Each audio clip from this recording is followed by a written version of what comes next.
Welcome to Rough Drafts, How God Writes His Love in Our Stories, a podcast that explores the faith journeys of our friends and neighbors in Burns, Tennessee. Everyone has a story to tell, and in this podcast, we'll hear powerful and inspiring stories of how God works in the ordinary lives of people like you and me. Our stories are unfinished and perfectly imperfect. They are just rough drafts, a glimpse of what is to come because God is still at work, writing plot twists, introducing new characters, and bringing good even from the most challenging circumstances. Join us as we see what God is up to in our stories. Here's your host, Matthew Hyatt. Well, today you get to hear from my old next-door neighbor. My friend today's guest, loves to geek out to Scripture. He does a little bit of everything. He has cut grass, he has built and repaired guitars, he's played some music. He's a dad, he's a husband, he's a great guy. And I know that you're really going to enjoy our time with Daniel Leonard today. Daniel, thanks for coming. Hey, man. Thanks for having me. Well, you moved away. I moved away. We live in different places now, so we don't get to hang out as much. Yeah. It's very unfortunate. Yeah, that's all I could say. That's all you can say without lying. I get That's right. That's right. No, but you're in a really good place now. Yeah. We're loving it. I want you to come and do this. For one, when the show started, you basically have texted me every episode, and we have talked about every single one. And I texted you and said, well, do you want to be on the show? And you're like, wait, can not Burns people do that? And yeah, I was thinking that the whole time. I think it's just a Burns thing, but yeah. And you worship over at Chapel Hill. Yes. And you live over kind of that neck of the woods. Yeah. And a lot of our people know you from softball and community stuff and all that good stuff. Yeah. Anywho, your stories are so good, and your love of God and Scripture are so significant. I just wanted people to get to spend some time with you. Well, I appreciate that. So this is going to be fun. Without further ado, I'll just ask my question. What's your God story? All right. Since you asked me, I've been really thinking about like where to start, because I immediately think of when the Lord really got my attention, and then I think of, okay, well, there's so much more going on before then. I feel like I have to start with my grandma. My grandma, well, she's not my grandma. We call her Granny. Everybody in the whole county calls her Granny, or they all call her Granny Mill, but she's my granny.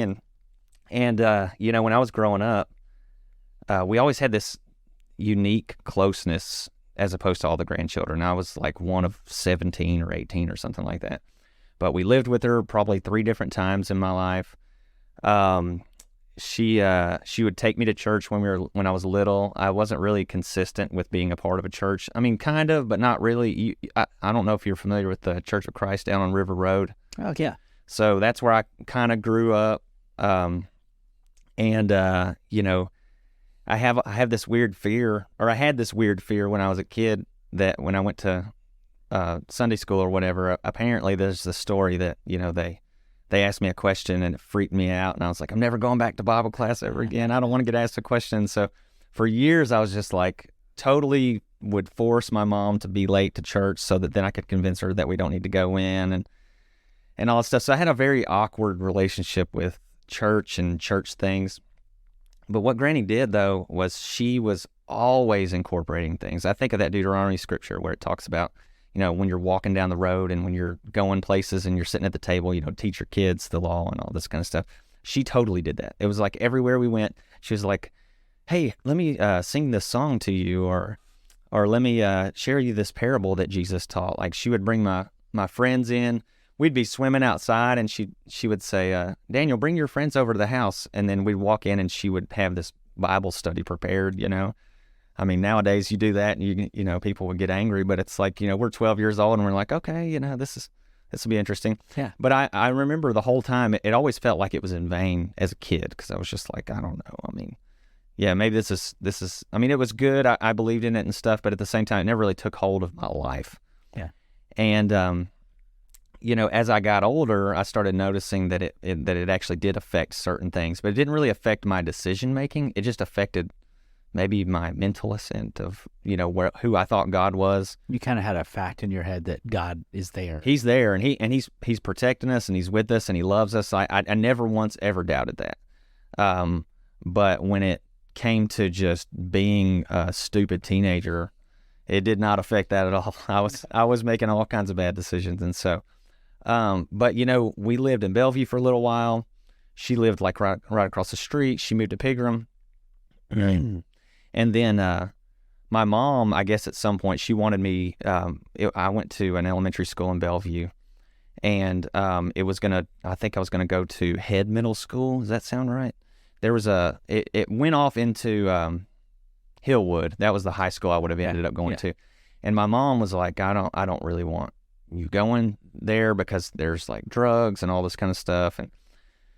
And so she took me out to Pigram. I went to Pigram Elementary, and we ended up living with Granny again. And we kind of settled in Pigram, and that was kind of the whole deal in my childhood at that point. But we were always so close to her. She was across the railroad tracks. I saw her every day. But she was very intrusive in a lovely way. Intrusive in a lovely way. I don't know any other way to put it. She's probably going to listen to this, and she's probably going to laugh when I say that, because I'd be at home, in the summer doing whatever, watching country music videos or whatever, just being a kid. And she would walk in and be like, Daniel, your room's a mess. We need to clean it. And she'd walk in and just completely destroy my bedroom. Oh, wow. And then we put it back together, and it would feel so good. I'd be like, oh, that's awesome. But I lived in the household with a mom who was suffering from severe depression and health issues. And so Granny was always just kind of stepping in and being the rescuer. She was always stepping in and helping my mom. And even though my mom dealt with all that kind of stuff, she was probably one of the most loving, faithful, just amazing people I've ever known. So she had these demons that she was dealing with all the time, but she also, she would have a coworker who would have MS, and she would go after Sunday church, she would go and like take care of her for the afternoon, and stuff like that. So it was kind of a weird hodgepodge environment growing up, where you have a mom who's suffering from all kinds of stuff, but when it comes to her actions, she was so faithful in that way. It was very, very interesting. Yeah. And so I'm trying to think of where I left off. So, you went to your granny's, and she kind of had these Bible studies, and sort of, you weren't sure what it did. You moved back to her place in middle school. Is that what you said? Yeah. It was so it was yes and no. Pigram Elementary had a 5th and 6th grade the year that I moved to Pigram, but then when I went to 6th grade, we moved to the middle school. So it was technically middle school grades, but yeah, it was 5th grade was when I went. Okay, and what did those years treat you like? Man, that was kind of a weird time, honestly, because I was at when we were living at my granny's, my dad's brother died, and my sister was born like a month later, and so that was kind of a whole thing. And I guess I forgot another detail. I need to go back in time a little bit. My dad left when I was about 4 years old. Okay. And so it's just been me and my mom. I've known my dad my whole life. I've never not loved my dad. I never thought that he didn't love me, but we just relationally have been distant, and I've seen him, several times throughout the years, but not any like super consistent basis. But so that happened when I was 4, and so it was me and my mom from then on. And so when I'll never forget, I was at the house, at Granny's house, and my mom was like, "We're going to church with your dad this morning," and I was like, "That's just weird. We've never done that before." She was like, "Just get your church clothes on and get in the car.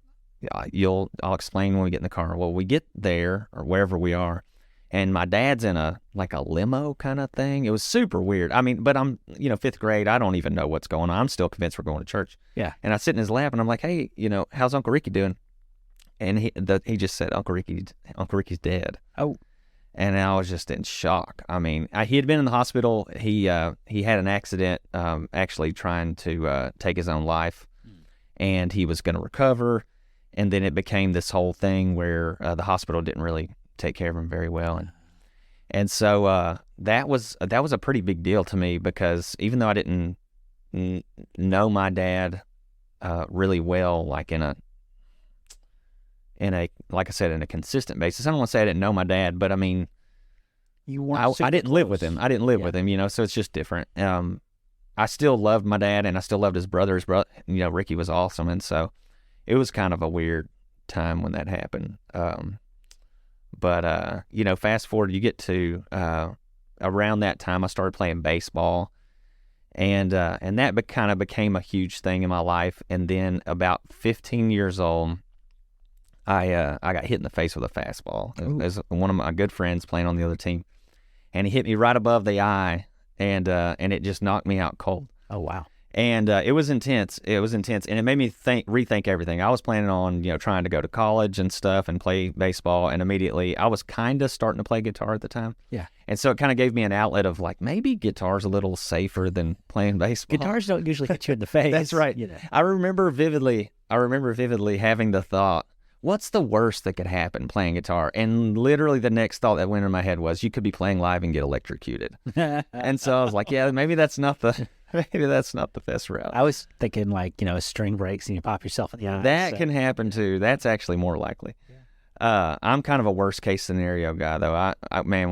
If you tell me what's the worst case scenario, I promise you I'll come up with something 10 times worse than. Do you remember there's a little yellow book that was popular a little while back? It was called The Worst Case Scenario Survival Guide. Oh, no, that sounds It almost had like comics. It was an adult book, and it was, here's how to survive in an avalanche. Here's how to survive in a plane crash. Oh, wow. Kind of a fun little, it was almost a little goofy, but I think it was supposed to give true-ish advice,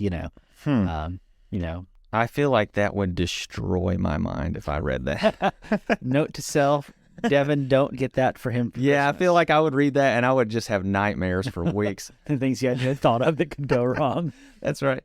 So we start transitioning towards guitar. Yeah. So I'm playing guitar and I'm gonna get to the God part here in a minute, but this all plays a crucial role in what leads up. So I'm playing guitar, and about that time I'm a junior in high school, and I'm awkward. I'm weird. I don't have really a community that I hang out with. I never went to sporting events. I never did anything. I don't think I went to one football game the whole time I was in high school. Yeah.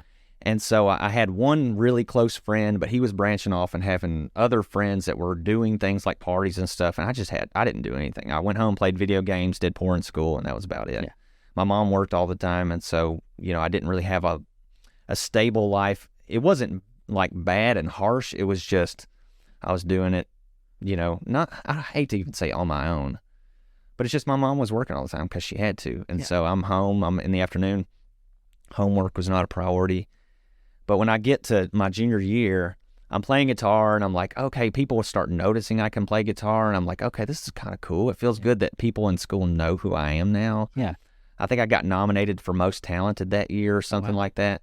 And so that was kind of fun, because that was the first time ever that I feel like my name, went off on the radar. Yeah. Because I always make a joke with people now. I'm like, I was that quiet, weird kid in high school that if later on in life you found out I had like committed some heinous crime, they'd be like, yeah, that kind of makes sense. He was a little weird in high school. You like wore a trench coat to elementary school or something, Oh my goodness. Yeah. Yeah, no, that's so senior year, that was about the time that I was like finally getting out of my shell. And I remember I went to one party and there happened to be people from my high school there. And it was the first time I'd ever hung out with anybody from high school or from school at all, aside from that one friend. Yeah. And there was beer there and stuff like that. And I was like, you know what? I'm going to drink. I'm going to have some fun. And I keep in mind, I've never drank alcohol. I might have taken a sip of something. Yeah. And I think I drank like 12 cans of Bud Light or something like that. Starting strong. It was unreal. I drank some Smirnoff or something like that. And you felt great the next day. Oh my goodness. No, I did not at all. It was a horrible experience. Yeah. And so, but that night I was like, walking around and I was chatty and I just thought it was so fun. And again, I just thought it was, great. And the next morning it was so bad. I mean, I had a headache. I threw up everywhere. It was not fun. And so, but then the next week we had another party. I was like, this will be fun. I'll do it again because it'll be with the same people. But I wasn't going to do that again. I mean, I knew my limits, or at least I thought I did. But then it was probably a couple months after that, a friend of mine got to talking to me about pot. And he was like, hey, man, I've been smoking pot lately. You want to try that? And I was like, yeah, maybe. And we were trying to come up with this like weird way of getting it snuck into school so that we could take it home. And I remember thinking, I know what we'll do. Well, I'll take my acoustic guitar into school, and then I'll take the battery out, and we could put the joints in the battery pocket so that no one thinks that, we have, Wow. no one knows that we have drugs in the school because it's in my guitar. Yeah. And we never did that, but I just remember thinking that's a genius kind of thing to do. So boys and girls, if you're listening today, I'm so sorry. I just realized that I did that. No, you're it would not have worked. I promise you, it would not have. the drug dogs will smell it. That's wherever right. It It is. would not have worked. They wouldn't have fit. And plus, the right answer is put it in your friend's guitar, so when he gets caught. That's not what we're supposed to take from this lesson right. either. No. So yeah, again, this is just to highlight that I wasn't thinking clearly. I was a kid. I had. You talk about this identity crisis that everybody's going through. I resonate with that well. I realize that it's kind of silly that we have an identity crisis, but it is what it is. And, I remember in high school, I went through 1 year where I'm like wearing hunting clothes all the time, and I'm hunting all the time, to the next year I'm wearing, holes in my jeans and tie-dyed T-shirts. And it's like I didn't have a clue who I was in high school. It's amazing, though, like how many people you meet that are lost puppies is the word I use. Yeah. They don't know who they are. And they're wearing the costume, whether it's the polo and khakis of the preppy kid, or the black and piercings of the emo kid, or it's the business casual of the adult who is pretending to be something. There's so many masks people wear, so many costumes people wear. That's a very interesting way to put it. I've never even, because you always think about profiling. Yeah. And I remember my friends would always be like, man, that cop's profiling. I'm like, yeah, you're right. Because if I saw you, I would also think you're doing drugs. Yeah. Because it's what we do. If you see somebody in a nice, polo shirt, that doesn't mean they don't do sketchy things, but you have certain things that come to mind. Yeah. And if you see somebody with long hair, a hemp necklace on, a tie-dyed shirt, and holes in his jeans, and he's got a guitar hanging around his back, chances are he's got weed on it. And he just walked out of a Grateful Dead That's concert. right. That's right. You just know. It's just a thing. It's funny though. There is some utility in that. Like that's a shortcut, and there's a reason you take shortcuts. But shortcuts also make you sloppy. I was talking to a state trooper a few weeks ago, and he was telling me a story about a car he pulled over because he has a license plate reader in his car. Okay. So it went off saying this car was stolen. Oh, that's But interesting. he looks over and he sees in the car, the guy who's driving it is dressed, business casual, button down, khakis. He looks nice. He pulls the guy over. He starts talking to him and super respectful. He's like, I was just planning on letting him go because he just didn't look like he's up to anything. He says when he calls it in, it comes back over that he's wanted in another state for a kidnapping. Oh, snap. And when the guy starts taking a little while to come back from his squad car, the guy, the criminal who I'm not whoever the guy was. the guy realizes it's taking too long, takes off running down the road through Pegram, actually, Kingston Springs, I guess. Makes it to the interstate. It was a long story about, and this police officer, this story happened 15 years ago. He said, I remembered that day that profiles and shortcuts make you lazy, and they sometimes cause you to miss things. That's a really, really good point, because that is, the whole judging a book by its cover. Oh, totally. We do that. It's just natural. Yeah. But like you said, you can't let that tell you the whole story. Totally. And like in the South, I know this is not the point of today's podcast. This is not something either of us have talked about. There are a lot of biases that are still around. And sometimes stereotypes are stereotypes because there have been reasons for them. But like when I see somebody and I immediately think they look like this, therefore they must be that, I really need to learn the discipline of that may be right, but don't be so sure. That's right. That's a good way to put it. Kind of slow down on that. Yeah. I'm very thankful that my grandmother used to always tell me to dress, a certain way because of how I'm being presented. Because I was the guy wearing tie-dyed shirts and stuff like that. I was going to church and that kind of stuff. Yeah. And she was like, you're going to be perceived a certain way. And I get that for sure. I think that's a legitimate thing. At the same time, I don't think we should be judging, So it's kind of a, It's going to happen. Yeah. We shouldn't do it as much as we're doing. That's right. But it's still going to happen. So if you're smart, you're going to play it to your advantage, not your disadvantage. Yes. And so, where was I at? I'm sorry. No, it's okay. It's okay. I'm just, we just talked about bringing drugs into school, how you get you're hanging with. Yeah. So, by the time that I get to senior year, I'm hanging out with this friend constantly. His parents have lots of alcohol in their house. And so I start, hanging out with them late at night. We start taking liquor from their cabinet. We start drinking, at night. His parents aren't really paying attention. that led to me, taking liquor to school and drinking it on like while we're in class and stuff like that. I was very clearly somebody who was crying out for something, but I had no idea that's what I was doing. You didn't know who you were. Yeah, no idea. But I remember vividly having the thought after I started getting high all the time. I vividly had the thought, man, I wish I was doing this a long time ago, because something just makes sense now. Like life just makes sense now, and that's so sad. To think that I had such a weird mindset of who I was, or maybe weird, just a broken, destructive mindset of who I was. That doing something that was harming me. And it wasn't just getting high that was harming me. It was just the mentality that that's what fixes things. So you can disagree with this if you want. I went to a training last night for churches and faith-based organizations, what we can do to deal with substance abuse disorder in Tennessee, because it's just stupid bad. Yeah. And the guy who was speaking was 7 years clean, and he said, "A lot of you think that a lot of you think that the opposite of addiction is sobriety." He said, "You're not right." He said, "The opposite of addiction is community." Oh, man. Amen to that. Yes. Yes. Because, what I hear you saying is you knew all of these places you didn't fit in. And what this guy speaking last night said was that the thing that he enjoyed most about using was he had these people he That's with. Right. Man, that's something I've been developing in my mind a lot lately is the identity that we have, that we think we have, is rooted in the community we're a part of. And so the more individualistic we get, I honestly think that's what's stripping us of who we think we are, because you don't have a clue.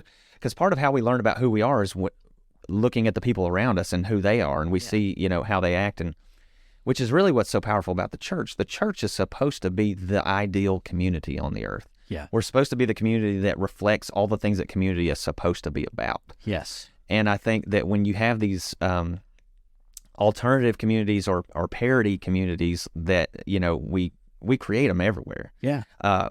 Whether it be, I joke around, you got the Ford community, you got the Chevy community, and they hate each other like two gangs, in California. Let's talk about the Republican community and the Democrat. That's a great one. Yes. We segregate ourselves and we divide ourselves into these little bitty pockets, and then we associate ourselves with this community because it gives us some sense of identity. And when I found that out about that's what I was doing with the whole drug thing, it was like, oh, okay, so I'm not like addicted to the substance. Not saying you can't be, you can for sure be addicted to the substance, but a huge string that's attached to that is that communal thing. Because I look back, and when I look back on that time, I look back and I say, man, that was some fun. And it's not the getting high that was so much fun. It was playing hacky sack at 10 o'clock in the middle of our living room. And not caring. Or we would go on late night bike rides in Bellevue, and we would literally ride, where the Bell Forest condominiums are? We would ride from there all the way down Old Hickory Boulevard, past like Sam's. Oh, wow. On the highway, not on sidewalks. There's a giant hill there. We went down that hill one night, and it was amazing. Did you get going? I can't even. We were going so fast. I was pedaling, and my feet could not pedal faster than my wheels were going. Yeah. It was unreal. It was so fun. But I had a BMX bike, so I had no gear. So when we started going up hills, it was brutal. You were dead. But it was a lot of fun, though. And so I look back, and I'm like, man, that was a lot of fun. But I also felt so alone. I remember being like late at night, one of my roommates had a girlfriend, and I remember feeling, some jealousy, not like because I liked her or anything like that. It was more so, no, it wasn't about her at all. It was just like, he's got somebody and I have nobody, and I just felt so, very, and it only came in when I'd go to bed. When we're all together, it's all good. The moment I go to bed, it's like it creeps in, and that would be the moments where, all the things that Granny taught me, it would come back, and I'd be praying to God, I hate this. I hate this life that I'm living.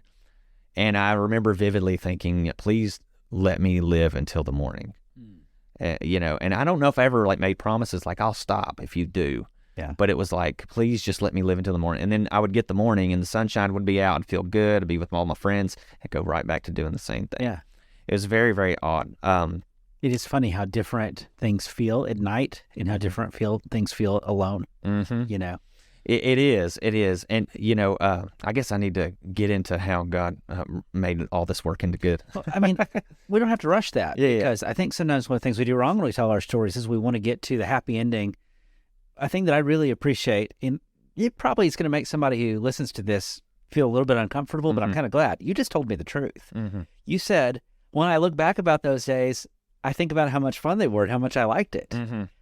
Sometimes we get up in church and we say, I was bad and it was horrible and I didn't like it one bit. But the truth was, we liked it very, very much. We really did. We wouldn't have done it if he didn't.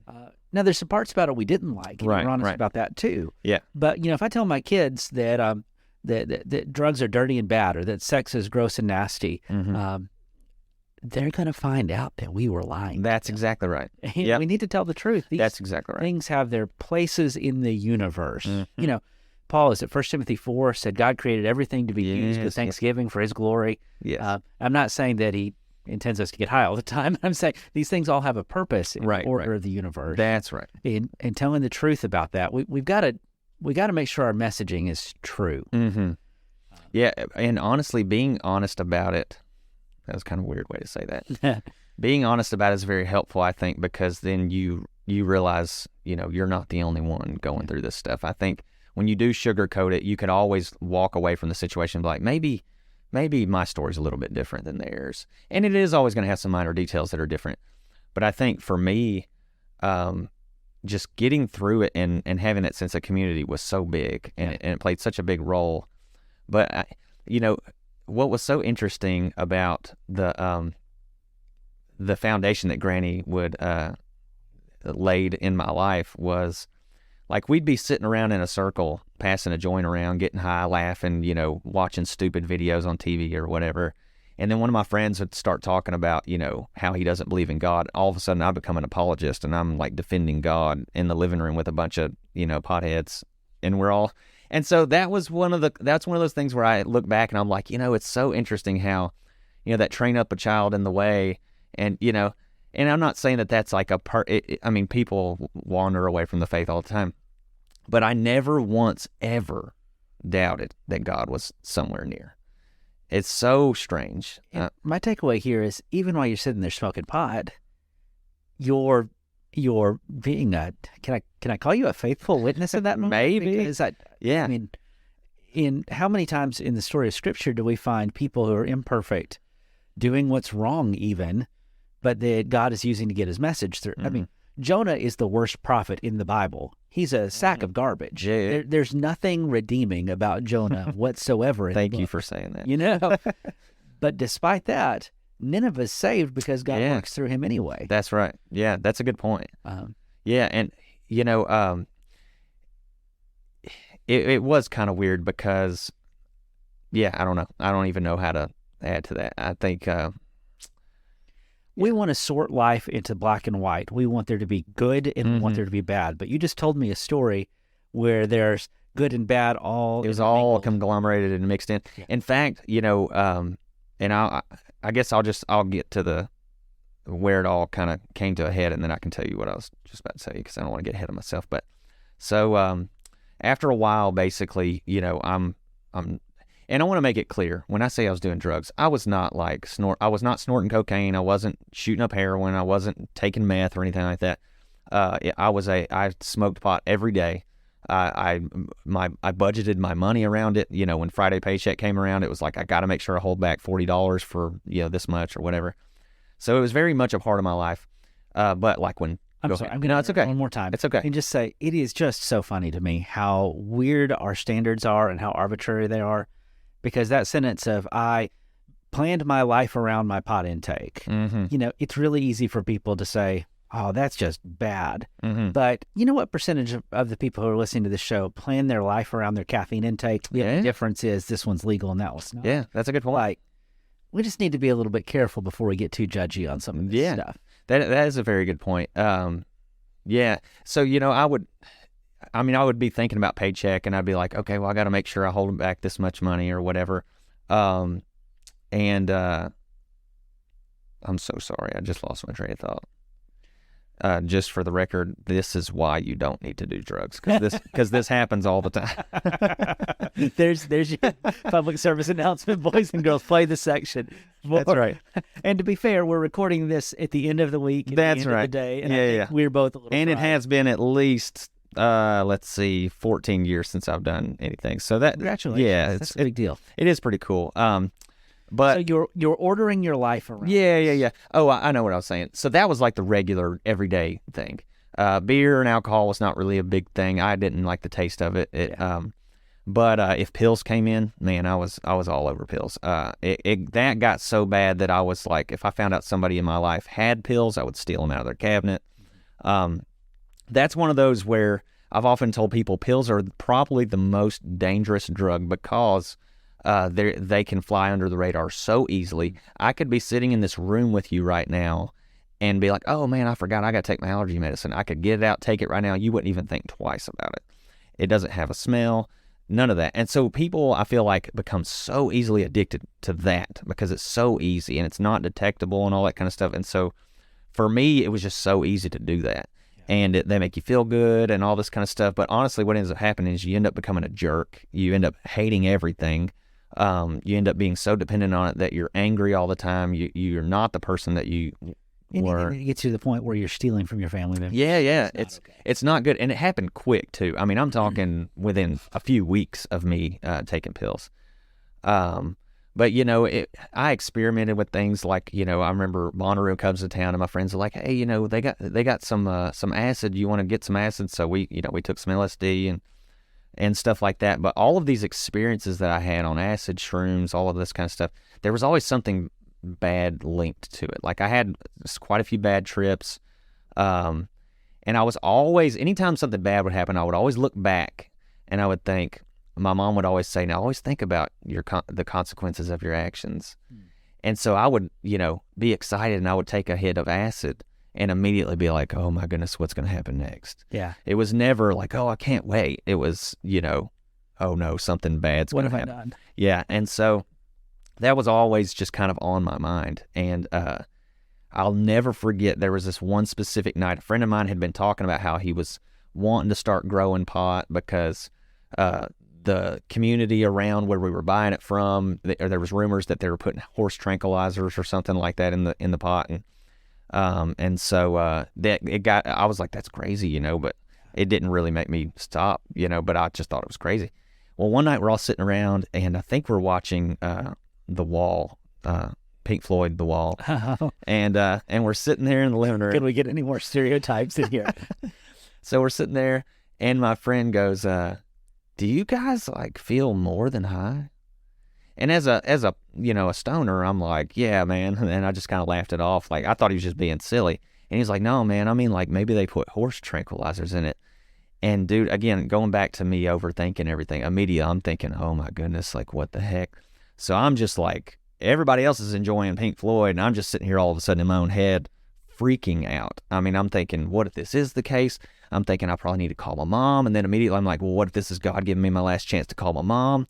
And I'm just having all of these thoughts go through my head.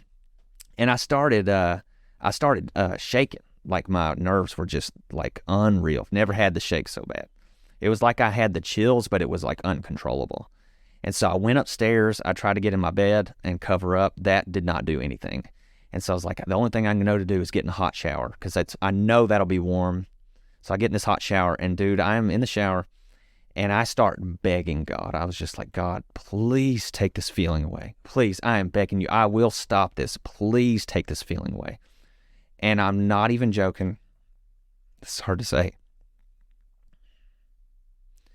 Literally on a dime, the feeling, the shakes, all of it just stopped. Oh, wow. And I just calmly got in bed. And I went to bed that night, and I was like, holy crap, dude. Like, God just really did something. I don't know what just happened. Yeah. But it was something I could not fix. And while I was praying, dude, it was like something grabbed a hold of me and just gave me peace. And that was probably about 2 or 3 months before I officially quit. I woke up the next day, did it all again. Yeah. But there was a lot of peace there. But I slowly remember having the thought, Daniel, you need to stop. So I just kind of would occasionally, they'd be passing the stuff around and be like, I think I'm good, I wasn't opposed to it, but I was just kind of weaning off of it. Yeah. And then New Year's Eve, we're all sitting around. I'm carrying a drink around of all things. Like I don't drink at all, but I'm carrying a drink around. And I don't know what time it was. It was the middle of the night sometime, and there's people everywhere in the house. And I just had this thought. It was like God said, Daniel, you're free, man. And I had the thoughts like, yeah, you're right. I don't have to keep doing this. And so I was done. I mean, I had no attachment to it after that. Wow. It was pretty wild. There was a few times after that. I kept living with them for about 6 months. There was a few times after that in the next 6 months where I got vulnerable and gave into, but the attachment to it was gone. Yeah. And so, but of course, I'm in my own head. I've been drinking all night, and so I go to bed trying to have peace, and I'm like, what if I aspirate in my sleep now? And this is, so again, my mind is just going every which ways. But I remember waking up, and I was just like, yeah, man, I'm done. I'm just so done. Yeah. And so I started going to church with my mom, and I got baptized at a church camp when I was about 15 years old. By Philip Jenkins, which I hear is a good friend of yours, or Really? Yeah. Yeah, so, he and I were freshman roommates. Yeah. That's cool. So he pulled me aside at church camp. First time ever being at church camp. I was an awkward teenager. He actually called my house to invite me, which is kind of neat. I grew up at Granny White, which is where they were. Okay, I was trying to get these dots put together. What time? So I say I grew up at Granny White. I was at River Road, then my family shifted to Granny White. Okay. And that's when his dad was preaching? That's right. Yep. Okay. So we knew Dale. Dale was the guy. He was at camp and all that. It was all a lot of fun. And so I got baptized at church camp. I'm sorry, he didn't baptize me. Dale did. Okay. Philip pulled me aside to talk to me about it. And so I was like, yeah, it's a good idea. He and I texted today. Did you? That's awesome. I wanted some help on a sermon, and youth ministers have the most creative brains. There you go. So you talking about Philip? Yeah, Philip. That's so cool. I don't know if he would even remember me. I'm sure he would. I guarantee it. Yeah. It's been that long since I saw him, probably, so about 18 years or so. So anyway, so I get baptized at church camp, and I'm excited. My family's been trying to get me to get baptized forever. I was putting it off because I didn't want to get in front of people, but it felt right at church camp. No life change at all. Maybe I'd stopped cussing or something like that. I don't know. I'm 15 years old. Fast forward, I'm in church with my mom finally after I've dropped this whole thing. Again, I'm reluctant to say I was on drugs. I was smoking pot every day. And I know there's a lot of people that would say there's no difference. When I hear I'm on drugs, I'm thinking I'm snorting cocaine and taking pills all the time. But either way, I was messing with my mind on a substance constantly. And I'm in church for the first time ever. I'm clear-headed for a regular basis.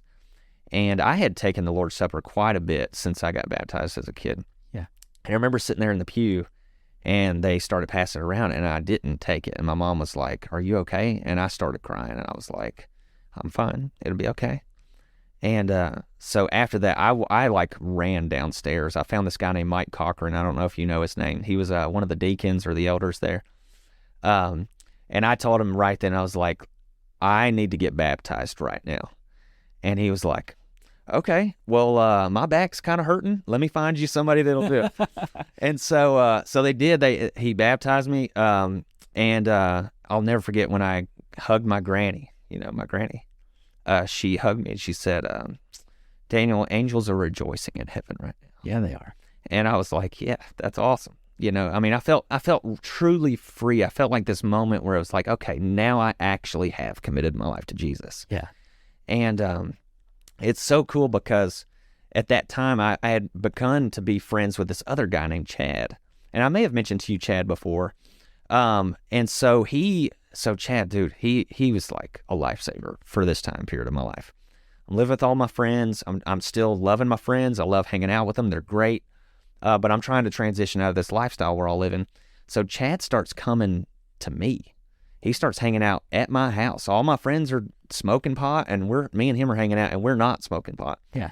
So we started this regular habit of, he ended up getting a Hollywood Video, back when there were video stores, a Hollywood Video account, and he had just bought a house in right up where the old sod farm is, Avondale or something like that, off of McCory Lane.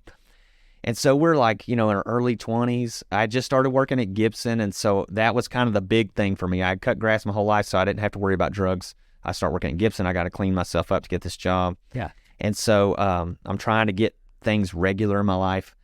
And so me and him start hanging out every day. So we're going to Hollywood Video. And it's funny, we're going to pick out a video, and we would go to the Kroger at Highway 100 right there. The Hollywood Video is on the corner. We go to Kroger and get food, and we go back to his house and cook. And after a while, I will say, just a little side note, after a while, I started to notice, I was like, people that see us both regularly in these places all the time probably have certain thoughts. Have a different picture of what y'all's relationship is like.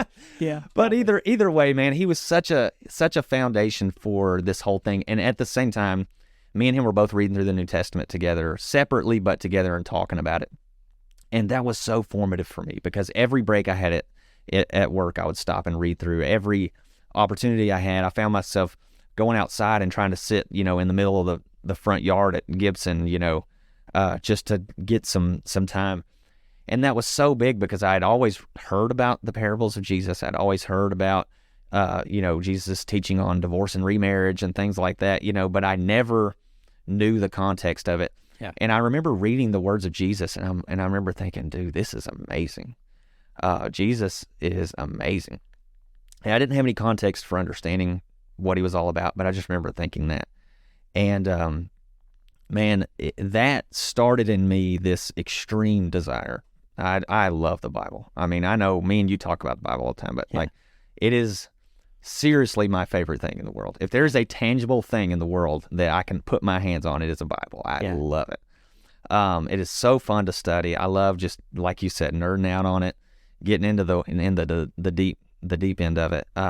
Yeah, we've had some fun conversations over the years, from everything about how the afterlife and the resurrection works to angels and demons and the unseen realm to Greek words. And we've been around the bonfire at your house with some of those same questions. What does it mean that the world will be dissolved? That's right. Yeah. I remember I told Leslie the other night at softball, I was like, I said, I'm pretty sure I'm Matt's controversial question guy.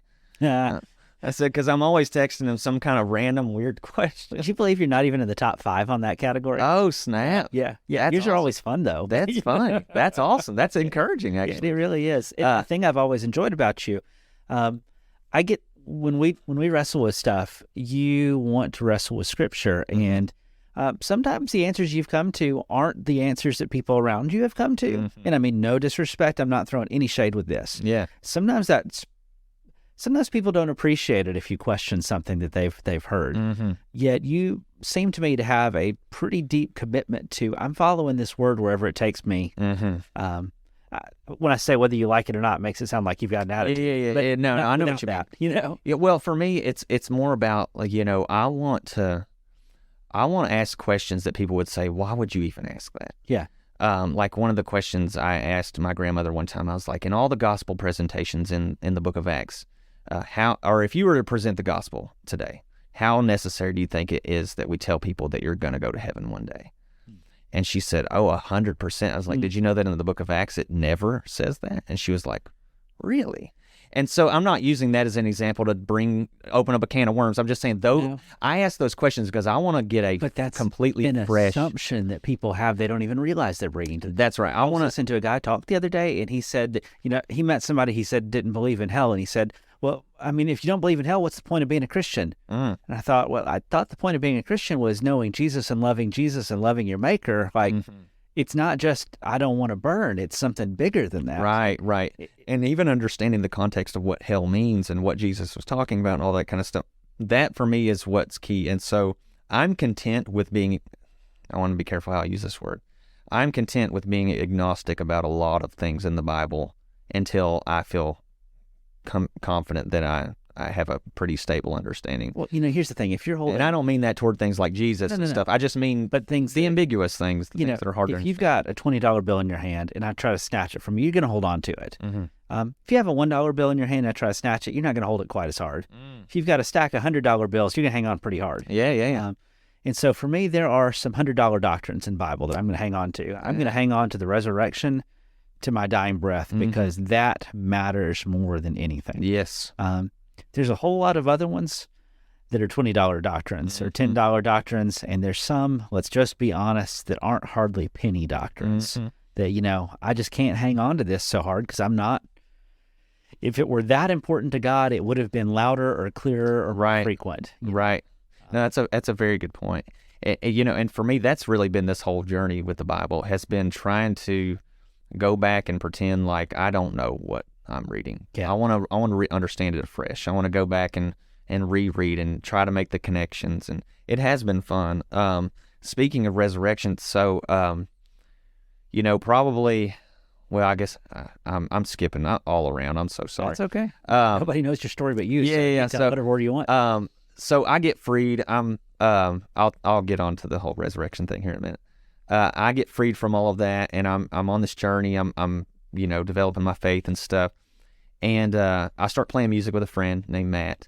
My mom's living in Ashland City. She's doing well. Her health is getting better. We're regularly at Bellevue Church now. And we had a little community of people that we sat with all the time, two little older ladies that we used to see all the time. Well, during that time, my mom she found out from a friend of mine. Well, a friend of mine's mom was the lead neurologist at Vanderbilt. My mom had seizures my entire life. She'd been on seizure medicine and depression medicine my whole life. It's a tough combo. It's a big, tough combo. Well, so my friend's mom was like, Susan, do you realize that both medicines that you're taking, both the side effects are the other thing? Yeah. And she was like, no, I didn't know that. So like her depression medicine can cause seizures and her seizure medicine can cause depression. So neither one was working because she was still having seizures and she was always depressed. So she was like, I think that we can get you in and let's figure out where your seizures are coming from. I think we might be able to help you and get you off some of this medicine. So she runs all the tests. It was an extremely frightening experience for me because they took her off of her medicine so that she would have seizures, so that they could see where they're happening. And I happened to be in the room when it was happening, and it was awful. It was not fun. And so they found out where it's coming from. They scheduled this brain surgery. I'll never forget. I texted her. I was at Gibson one day. I texted her. I said, "It's going to be okay.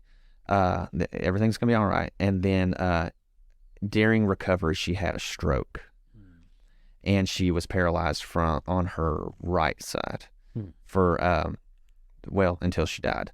But she was paralyzed on her right side, her right mouth, the right side of her mouth, all of that kind of stuff. She had the drooping side of her mouth and all that. And I remember the doctor's like, yeah, it'll probably just be a few months of this. And I remember I didn't even know what a stroke was at the time. I'm young.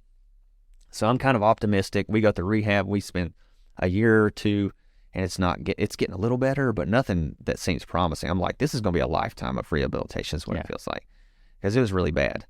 And so during this time, I'm playing music with a friend, and the Nashville floods, I lose my job, but for 2 months because Gibson got flooded. It was like this whole thing happened. And during this time, I'm playing music with a friend who's actually at Chapel Hill. Her name is Season. I don't know if you know her or not. Yeah, so me and her started playing music. And at the same time, a good friend of mine I used to play music in a band with, I was playing music with him. And so me and Season are writing songs and stuff. And so I start seeing Devin, my wife, for the first time in years, playing music with Season. And I mean, Devin's young, I'm probably 20, 21 at the time. Devin's 17. She's still in high school. But I knew her. I had known her for a few years through mutual friends and stuff. And so me and Season are playing music. Well, me and Season stopped playing music, and life moves on and all this kind of stuff. Well, I'm playing music with another guy, the other guy I was in the band with. He's releasing a new album. He wanted me to play the album release party or whatever. Oh, fun. It was a lot of fun. And so, but he was like, I want some openers. Do you think you and Season would be okay opening up? And I was like, okay, we haven't played in a couple of years, but that'd be fun. So he was also like, do you think Season would be willing to sing a song and backup with me? Like sing, it was I can't even remember the guy. It was a cover song, and he was like, one of her favorite artists, and he knew that. So we bring Season along. So we're practicing one afternoon, and Matt was like, do you think she could come and at least practice a song once? I was like, yeah, probably. So I called her up on the phone. I said, hey, can you come this afternoon and practice the song? She said, yeah, me and Devin are in Cool Springs or something like that. We'll be there this afternoon. And so this is now 2012. Okay. And so Devin's 20 or 19 or 20. No, she would have been 20 at this time. And so, well, I don't even know. She would have been 19, about to be 20 or something. I don't know. The reason that's important is because I swore off that I would never date a 19-year-old at this time in my life. And so I thought it was important because we were clarifying that you weren't going to go to jail for what happened in this story. Okay. No.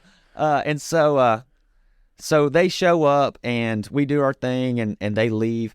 Well, I'm talking to Season on the phone one day and she's like, hey, I know somebody that would probably go out with you. And I was like, oh yeah, who? And she said, Devin.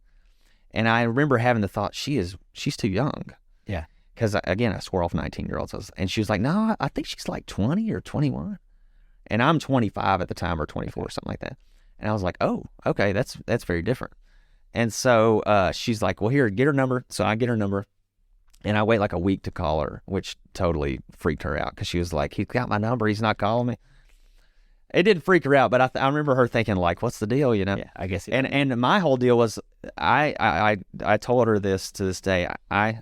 My whole deal was I had so many hodgepodge weird relationships in my life, and this was the first time ever that I thought I actually might start dating this girl and this be it, and It freaked me out because I was like, what if this is the last phone call I ever make to a new girl? Wow.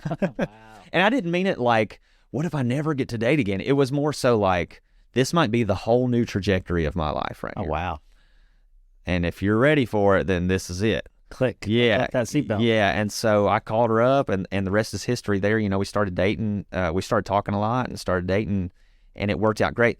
But, the reason I told you about the baseball story is because the baseball story was a very clear moment in my life where I decided to take the music path. And if I hadn't have taken the music path, then I wouldn't have played music with Season. And if I hadn't played music with Season, I wouldn't have called her up that day. Yeah. And if I hadn't have called her up that day, she wouldn't have brought Devin with her. And if they hadn't have come together, then they wouldn't have had that conversation. And if they hadn't come together, you never would have met me. That's exactly. That was the pinnacle of it. No, actually, you're 100% right because I moved to White Bluff for Devin. You did. And so you're 100% right. And so the reason I'm in this room right now is because I got hit in the face with a baseball. Let's just put it that way. And it feels exactly the same, as a matter of fact. Are you okay? How many fingers am I holding up? That's right. That's right. And so, Doesn't God have a sense of humor, though? It's so wild. I mean, because at the time I remember thinking, why me, God? This is terrible. Yeah. I mean, it freaked me out. It messed with my season, not the girl season. It messed with my baseball season the rest of the year. I hit bad. I was scared to get up to the plate.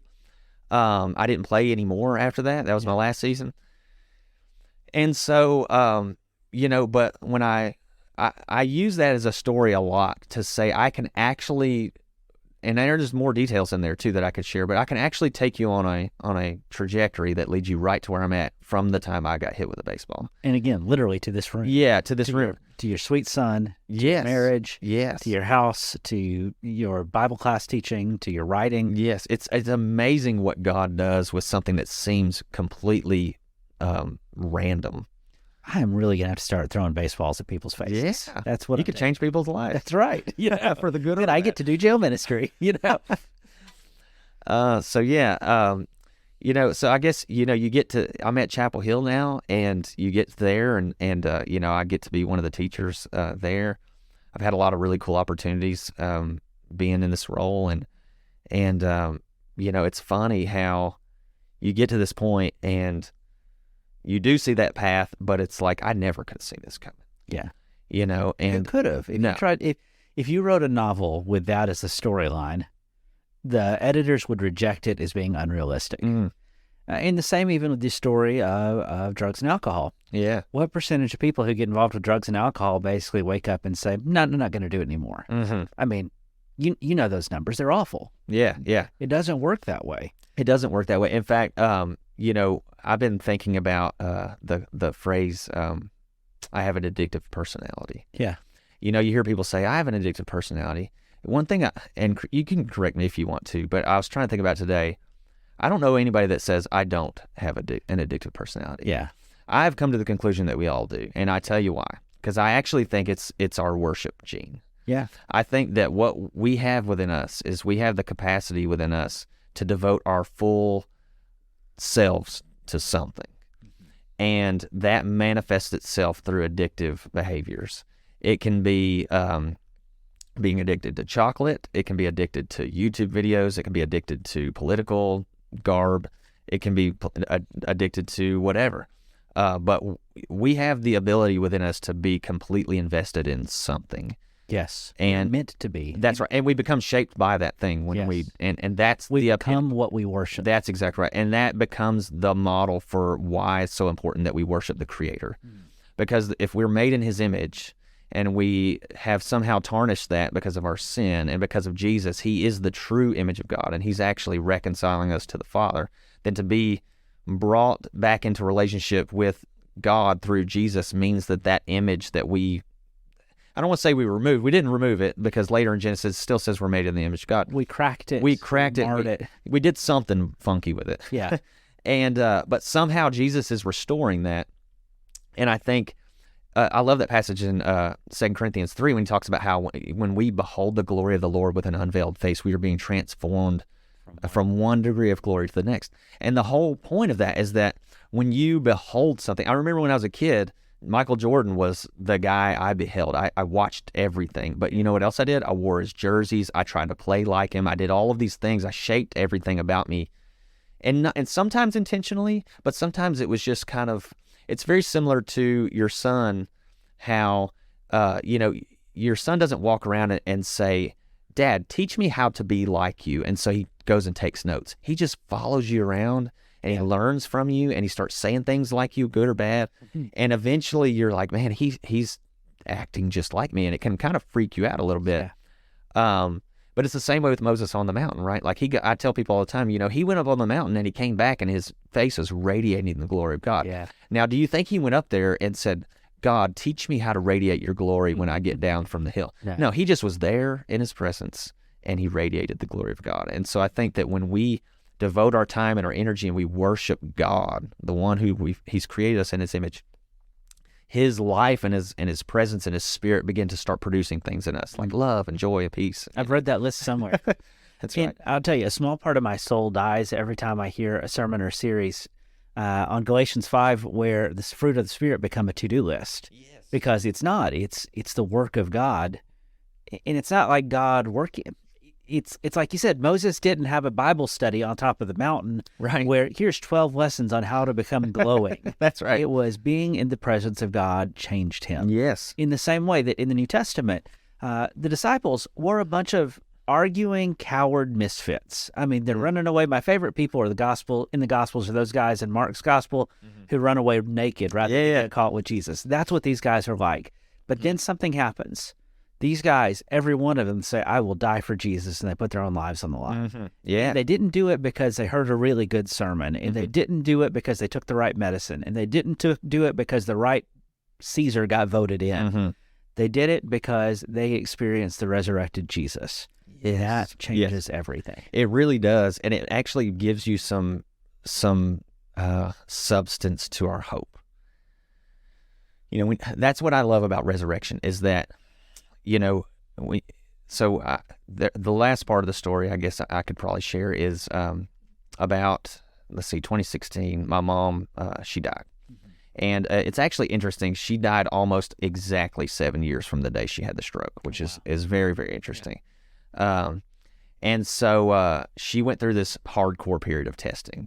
And she was a very bitter person. She loved people, but she was also very bitter. She struggled a lot. When she had that stroke, it humbled her so much, and she became. I love my mom to death, so I don't want to. But she had lots of struggles. Yeah. But when that happened, she became so humble and such a lovely person, and she had such a good outlook on everything. And but she just had that paralyzation on the right side, and she developed a lung disease that partly because she had smoked a lot when I was growing up, probably like 20-something years, so her lungs were not really super great. Her paralyzation caused her lungs to not function really well. Right. So she couldn't really recover. Her paralyzation kept her from being able to get up and walk all the time, so she couldn't actually get exercise. So there was like all of these things going on. she got this lung disease called bronchiectasis, I think is what it's called. I never heard of it until and then turns out my grandmother's got it too. Granny, the woman I've been talking about. But she gets exercise because she can get up, and so she deals with it a little bit better. So my mom, it got so bad we had to call hospice in, and she died on July 8th, 2016. And I'll never forget that night. We were singing, my uncle, first of all, my Uncle Gene, Hannah, he said, let's sing a couple songs. And she was like she was about to be gone. And we sang the song, well, I can't even think of what it, every time we sing it, it just tears me up. It's a song about, it's a song about heaven. I can't even think of what it's called. That's going to drive me nuts now that, sorry, folks, I'm leaving you hanging. We'll edit it back in the podcast if you think about it, or we'll put it in the show notes. Or that's something. That's right. Everybody knows it though. It's one of those songs. And so we're singing it, and then we decided to pray. And while we were praying, I heard my grandmother go, "There she goes," and I lifted up my head, and she was gone. Yeah. And you know, I told you she had her right side was paralyzed. Her right hand was drawn up really, really bad. Like she had no function of it.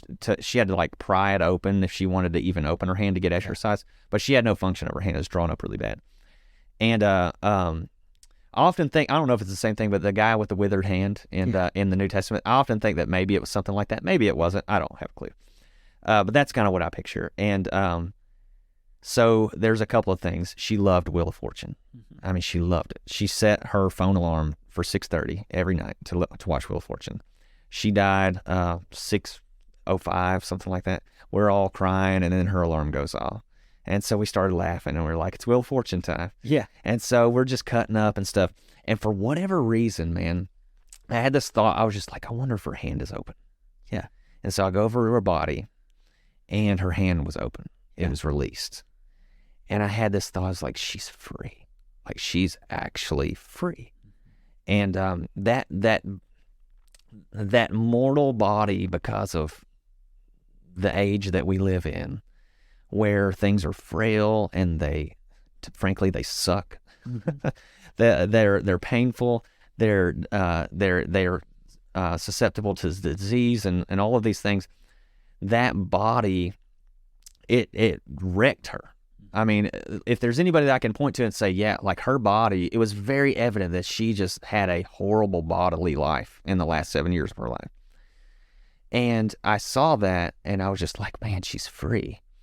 But what's interesting is around the time that she was really sick, I started really diving into resurrection theology and trying to like understand, what does it really mean that we're going to be raised from the dead? Yeah. And, you know, it's interesting. I don't know what everybody thinks about resurrection and all that kind of stuff.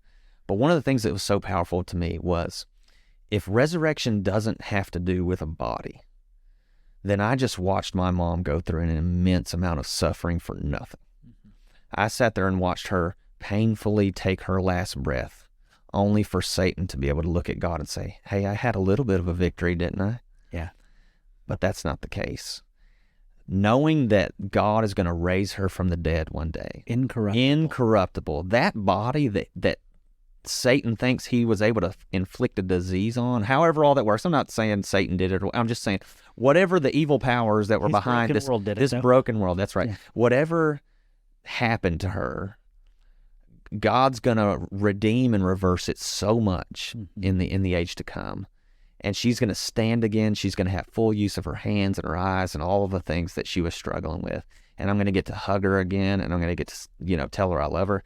And it's not going to be this body that we're trapped in where things hurt and you can get sick and you can, all of these things. It's going to be a body that's glorious and powerful and empowered by the Spirit, not powered by the flesh. That's right. Powered to be able to do righteousness, to be able to, walk, seek justice and love mercy and walk humbly with our God. Yeah. I love the idea of thinking about that, because for me, it's not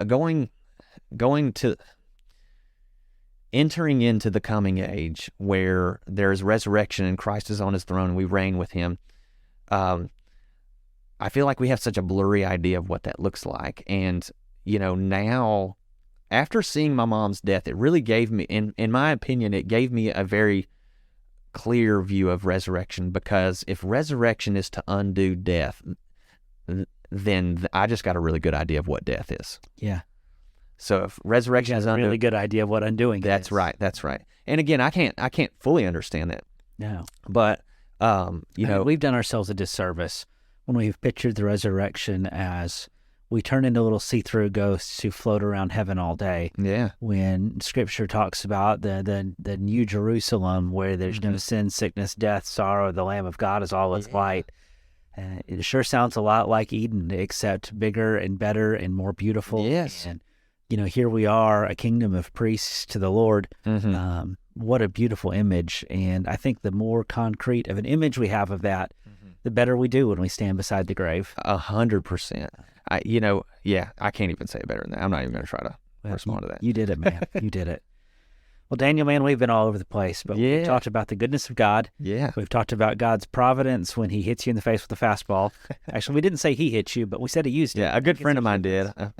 Maybe that was my Job moment where God sent out an angel and told him to throw the... Maybe so. We've talked about the power and the influence of a godly woman, like your granny, like your mom. Grateful for what Season's done for you and what Devin's done for you. Yeah. And, it's easy to get trapped in what's wrong, but God has brought what's right front and center through your story. Yeah. You said that I don't want to forget to bring up Devin. So, one of the things that's so powerful about having her as a wife, when my mom was dying, Devin was my rock. She was everything for me. She basically was like, I want to take care of your mom's all the stuff that you don't need to worry about. Yeah. So that you can just be with your mom. Yeah. So she managed her medicines. She took her to doctor's appointments. She took a part-time job so that she could help Granny out and all this kind of stuff. She did all this crazy stuff. And then, I had lots of issues just wrestling with church things early on, and she stuck with me by all that, and she helped me deal with all that. She has literally been the most constant person that I know today, and I love her to death. She is amazing. And the fact that we got to bring this little dude into existence, Bradley, he is a mess, but it's so fun to get to teach him about Jesus and to teach him about the resurrection and things like that.